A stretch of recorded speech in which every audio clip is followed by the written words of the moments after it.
Hello to my beautiful friends out there. Welcome to my channel, Astro.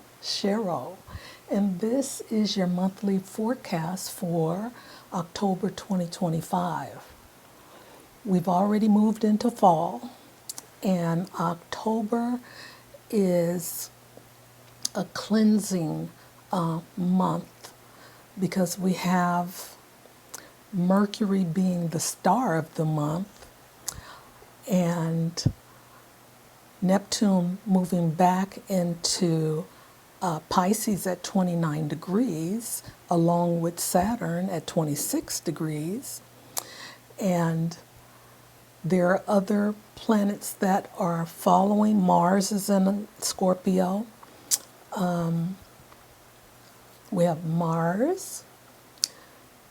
Mercury is going to start out in Libra, but we have Mars, Neptune, Saturn, and then we have the Sun, and Mercury will also move into Scorpio this month.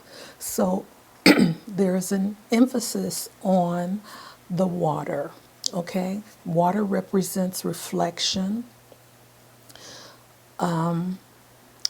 It also represents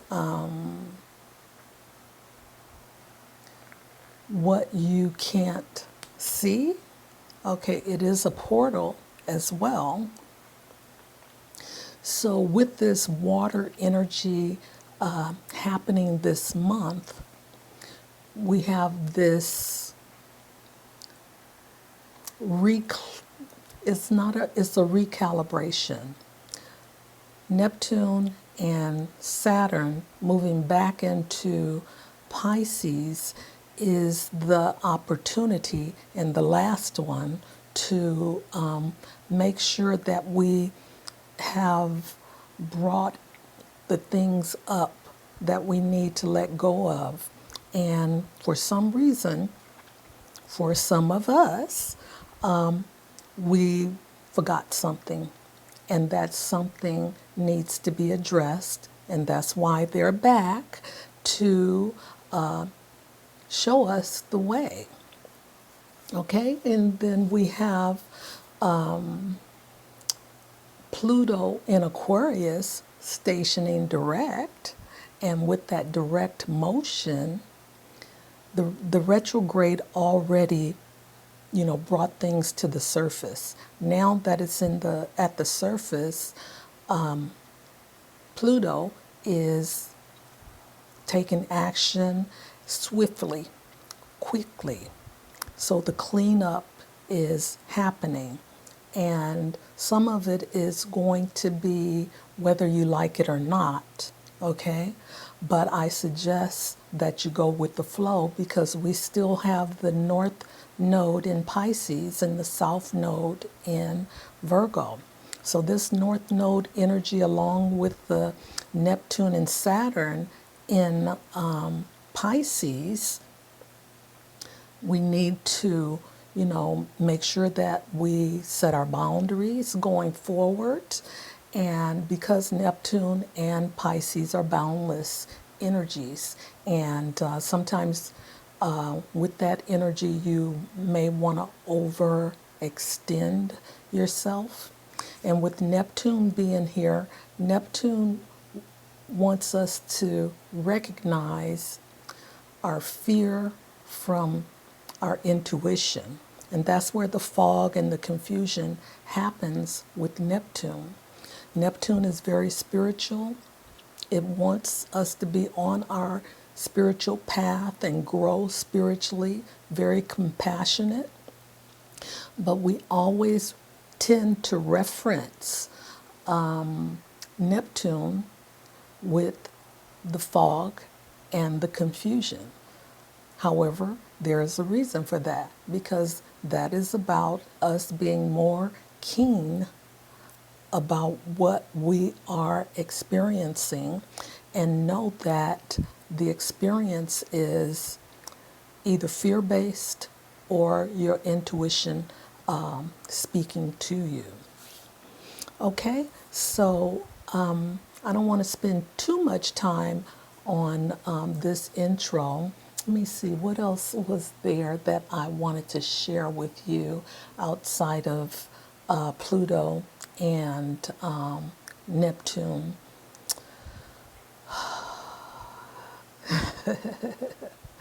Okay, well, oh, all right. We do have the full moon in Aries, and that's happening on the 6th of this month.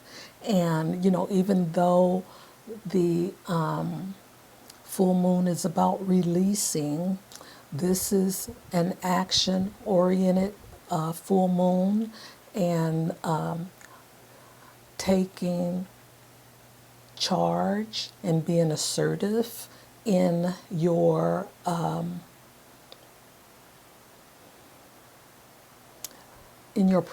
persona, period. Okay. There's also Chiron in this action as well, and Chiron is going to highlight where the wounds are. Okay. And with the full moon being in Aries, there's a lot of emotion behind that because Aries is the first house. And with the first house, it's all about your head and your body, your personality. So, somewhere, with this Aries full moon, you are needing to heal a certain part of yourself. And there's, so much healing going on this month with Neptune, Chiron, and Pluto. But for the most part, Pluto is about the collective, okay? But, there's still some personal issues for each of us. So let's talk about the rest in the forecast. So I'll see you there. Hello to my beautiful Pisces risings out there. Welcome to my channel, a magnificent Astro Cheryl, actually. And this is your monthly forecast for October 2025. Yay, we're here. And you're the last sign of the zodiac, okay? And you're my last forecast for the month as well. So starting on October 1st, we have Mercury in Libra squaring Jupiter in Cancer. And this is happening in your 8th house of transformation, shared resources, psychological issues, intuitive knowledge, psychic abilities as well, debts, taxes, other people's money, and banking. Okay, so this is a square, so it's creating some tension here. Your innate need for fairness and justice, and that's because Mercury is in Libra, in communication may conflict with your desire for emotional fulfillment and abundant expression. Okay? You may experience misunderstandings or disagreements about joint finances, shared assets, or intimacy. Sex is in this house as well. You may overpromise or overly exaggerate. That's part of Jupiter's energy in your communication regarding joint ventures or shared resources. You may feel a situation where your deeply held beliefs about children or romantic relationships clash with responsibilities or transformation.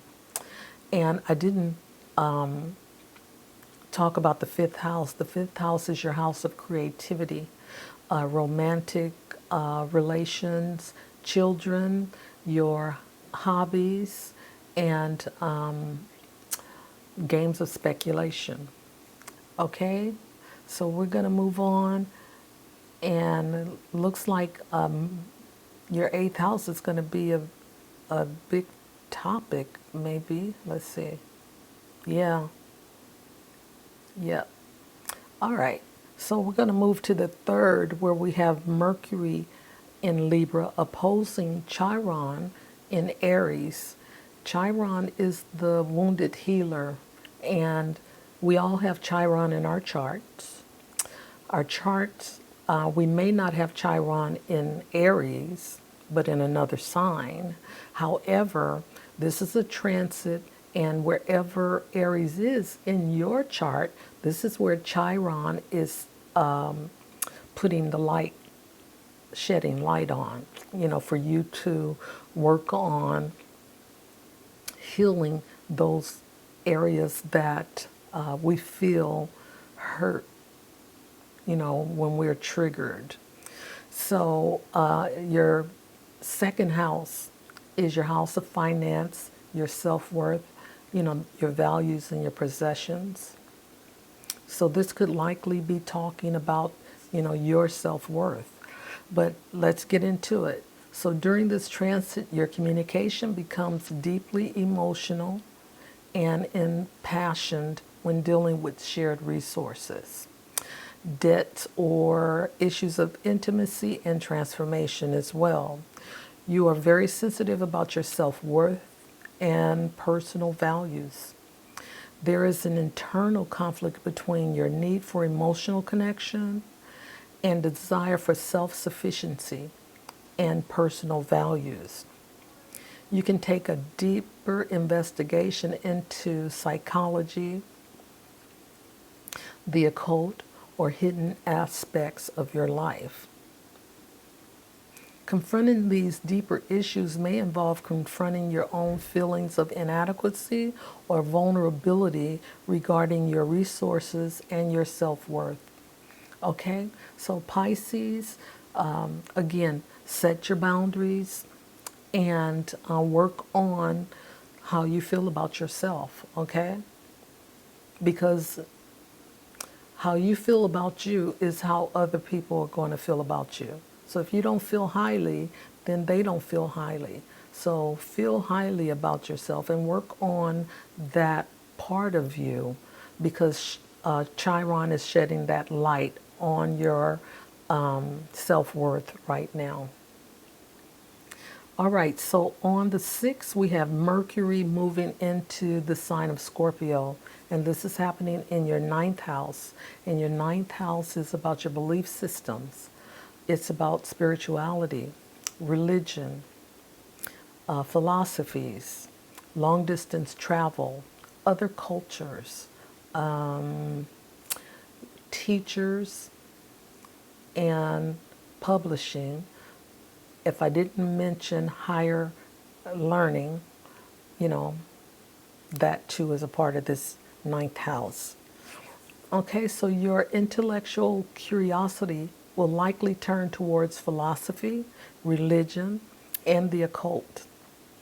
You may be looking to find the logic behind spiritual beliefs and may research ancient texts or secret philosophies as well. Because Scorpio is, intense, is also a psychic energy as well. And it looks at, those darker areas that other signs may not want to take a look into. Okay, so full moon in Aries, and this is happening at 8:47 p.m. in your second house of self-worth, your finances, and your value system, your possessions. Okay, so this full moon is in Aries, happening at 8:47 p.m. and is happening in your second house. So during this time, you may want to re-evaluate your financial security and how you manage your resources, which is deeply linked to your emotional well-being and self-worth. Okay? This is a time to assert your needs and take swift action. This is a time to recognize what truly holds value for for you and to align your resources with those values. It's about feeling empowered and being self-driven. Okay, and we also have Chiron, don't forget, in Aries, that is transiting. And that transit is really homing in on that area of yourself that you can take a look at now because it's highlighted.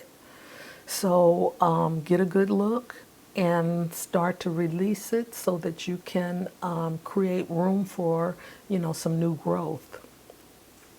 So we have on the 7th, we have Mercury in Scorpio square Pluto in Aquarius. And this is happening in your 9th house and your 12th house.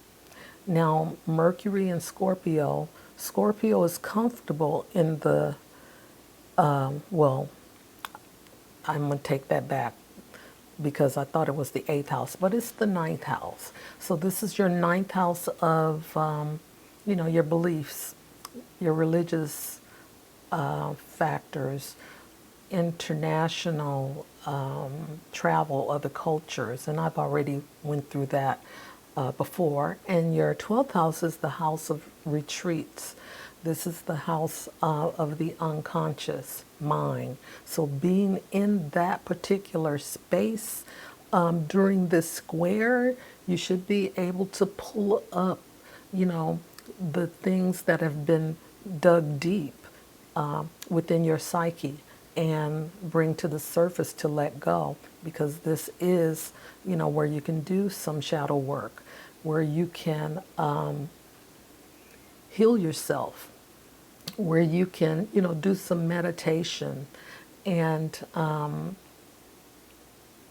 find what truly is your authentic self. Okay, so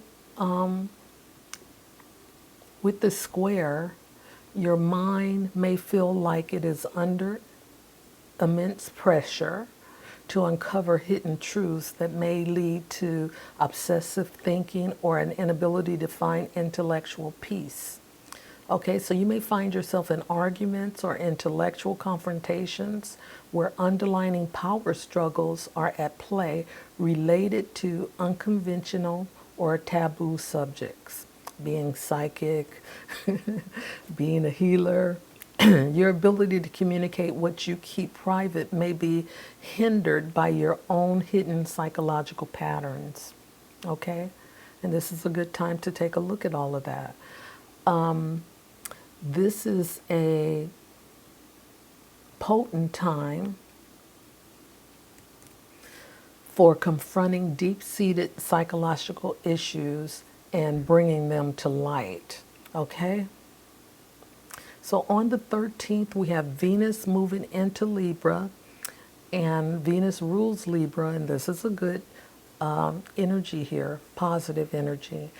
It's in your 8th house, though, of death, transformation, other people's money, shared resources, taxes, debt, banking, loans, things of that nature. So the intensity of this placement can manifest as overwhelming desire for possession and control in your relationships, because Libra rules relationships, that may cause jealousy and trust issues. And the 8th house is a psychological house where Pluto lives, and Scorpio as well. There can be a tendency to become overly fixated on partners, desires, or secrets, creating an unhealthy imbalance in your relationships. So you may find yourself drawn to secretive or unconventional affairs, and the tendency to maintain secrets in both personal and professional spheres. So that's that 8th house energy. And you can sense, some of that Scorpio energy as well, because when you talk about Scorpio, we talk about some of those things that occur in the 8th house as well. So on the 14th, we have Pluto in Aquarius stationing direct, and this is happening in your 12th house. Now remember, when planets are retrograde, they're digging up the dirt. I mean, they're getting to down to the nitty gritty, pulling things up so that when the planet turns direct, that stuff is moved to the surface. And at that time, when you are when a transit happens, like now, stationing direct, you can release. Okay, so here we are in the 12th house of retreats, your unconscious, your place of healing, your hidden enemies as well. So let's see, this is a time for deep self-examination and spiritual work. You may find yourself confronting past issues, hidden motivations, or your shadow self, okay? You may become aware of hidden enemies, unconscious patterns, or suppressed desires, all right? So, I mean, that's, it's just the time to get all of that up and out, because it's no longer serving you. On the 16th, the Sun in Libra squares Jupiter in Cancer. This is happening in your 8th house and your 5th house of romantic partners, creativity, your hobbies, children, games of speculation. All right, so you may may feel a conflict between a need for a deeper, serious work in financial matters or shared resources. Okay, and your desire to engage in joyful, creative, or romantic pursuits. So that first part in financial matters or shared resources has to do with the Sun in Libra in your 8th house, okay? You may find it hard to blend deep emotional needs with practical matters concerning joint finances or shared responsibilities. Again, that's some 8th house energy there. So on the 21st, we have the new moon in Libra, and again at 5:25 a.m., this is happening in your 8th house.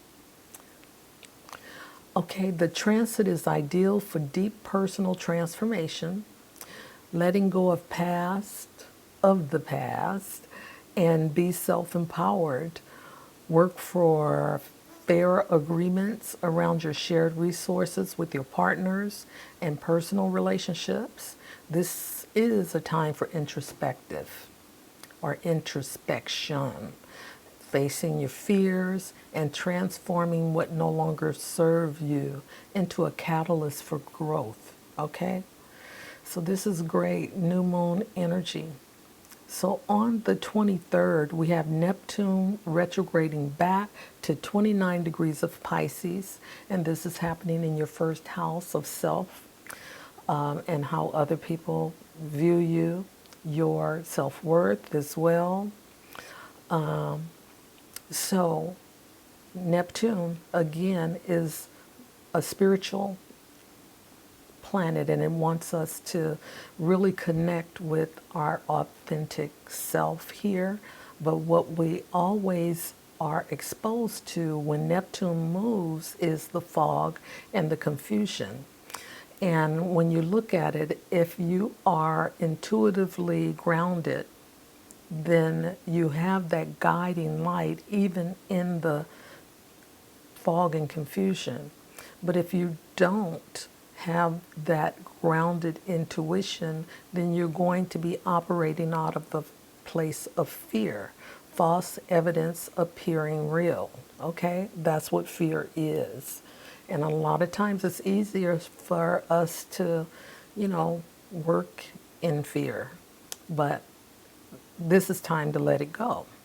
And that's why Neptune is back at 29 degrees, because it was something that we've forgotten that we need to remember and just know false evidence appearing real. Now, also creating boundaries. is important when Neptune is transiting. Okay, you will likely experience confusion and a blurring of your sense of self. It's a time to reevaluate your identity and clarify who you are apart from external experiences. Okay, and Pisces risings, you know how you are. You can meld into, you know, other people or feel other people. So that's where the boundaries come in. Know the difference between who you are and that person that's next to you. Okay? You may feel drawn to a deeper spiritual quest and explore what you truly believe, which is great for you because that's your identity getting stronger. Pay close attention to spiritual communication, gut feelings, or physical sensations. That's your intuition. Okay? You are more psychically and intuitively in tune now. So, you know, recognize that for yourself. You may have to confront illusions or situations where you have been misled. So that's a good time to test yourself to see if you are using your intuition or if you're operating out of the confusion of fear. Okay?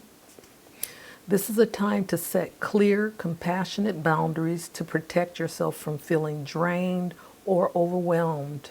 Neptune brings out both your deepest anxiety and your most profound dreams. All right, so tap in. On that same day, we have the Sun in Scorpio in the ninth house. You may feel a strong pull to deeply examine your ethical and moral framework, striving to align your actions with your core beliefs. You may have a strong desire for higher learning, exploring new philosophies, philosophical ideas, that is, or engage in spiritual practices.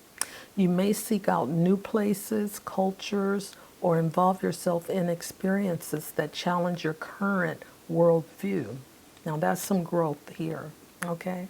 You may feel a strong need to break free from old routines or mental preoccupation. All right, well, let's get to it, Pisces rising. Get into the growth, set those boundaries. Know that you are psychically and intuitively in tune now, okay? All right, so this is your reading or forecast, that is, for October 2025. And until next time, bye for now.